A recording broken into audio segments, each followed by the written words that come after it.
Caffeine is a substance that many people can admit to using and even abusing. In fact, according to Putnam and Rocket, it is the most commonly used psychoactive drug in the world. Caffeine can be found in coffee, tea, chocolate, soft drinks, energy drinks, and more. Overconsumption of caffeine can have adverse effects on the body.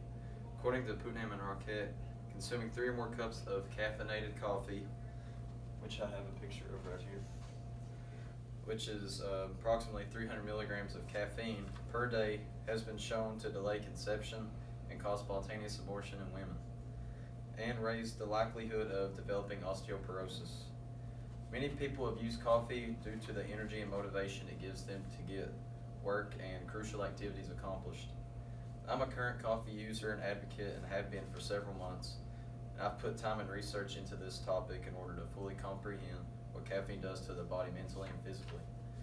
Which brings me to my first main point of my speech that I'll be discussing, which is how caffeine has an adverse effect on exercise performance. Second, I'll be discussing the research of how energy drink consumption may correlate with reduced sleep quality in college students. And lastly, I'll be discussing how college students use energy drinks, which affect problem solving and academic performance. Caffeine is shown to give an advantage to athletes in multiple ways. Tallis and others state that these include endurance, power, and strength-based activities. According to more public publications by Tallis and others, psychological concentrations of caffeine can directly affect skeletal muscle and to cause an improvement in mechanical performance, therefore increasing the ability of the muscle to produce force, work, and power.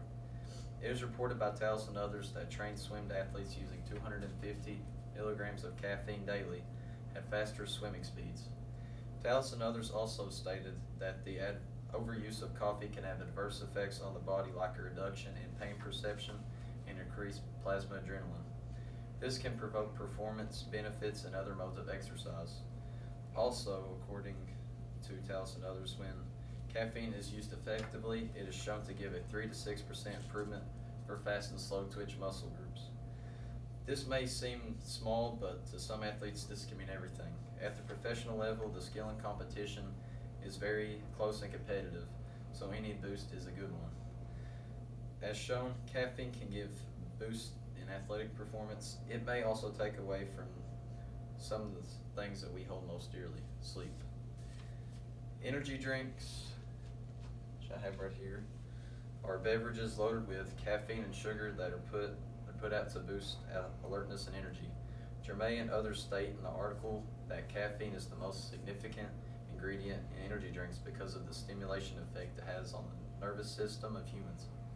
Germain and others also go on to say obsessive consumption of energy drinks has alarming negative effects, such as cardiovascular, cognitive, and nervous disturbances.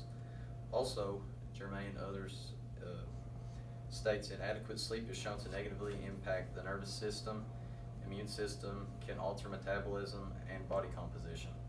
In a study looked into by Germain and others, 2,230 Ethiopian college students were tested to see if there was an association between energy drinks and sleep. The results showed that there was no correlation between the two.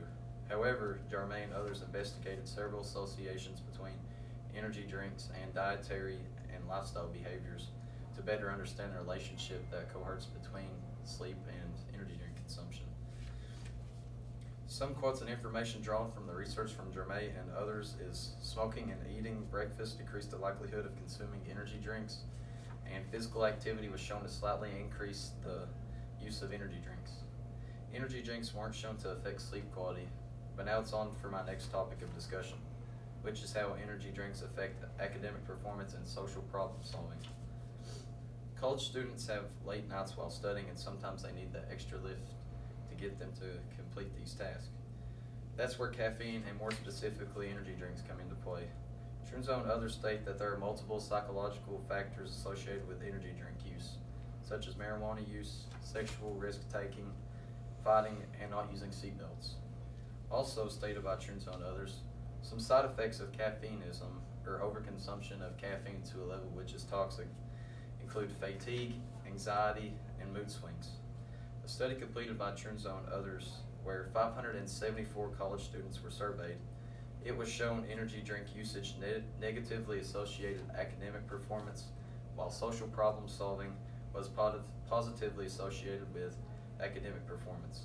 This shows either that problem solvers don't consume as much energy drinks, or those who use energy drinks are more often not as good problem solvers. In addition, students who don't use energy drinks are consistently have better decision-making skills about their health and better overall habits.